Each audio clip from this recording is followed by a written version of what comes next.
காவல்துறை ஒரு விளக்கத்தை கொடுத்துருக்காங்க. நாங்கள் 5 நாளைக்கு முன்னாடி தான் எங்களுக்கு லெட்டர் கொடுத்தாங்க அப்படின்னு. அதெல்லாம் கிடையாது, அந்த லெட்டர்லேயே இருக்கு. 28ஆம் தேதி முதல் லெட்டர் கொடுக்கப்பட்டுச்சு.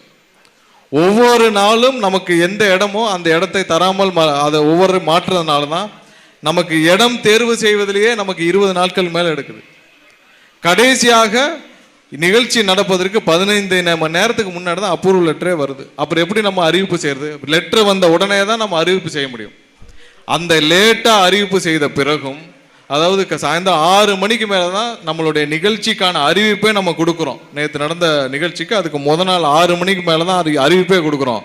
ஆனால் நேற்று சென்னையிலிருந்து வேலூர் வரை லட்சக்கணக்கான மக்கள் சாலை நின்று தலைவரை பார்த்தார்கள்.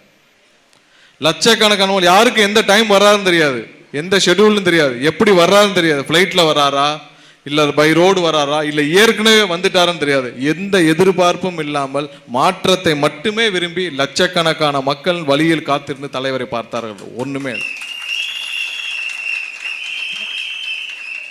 இது எதை காட்டுது?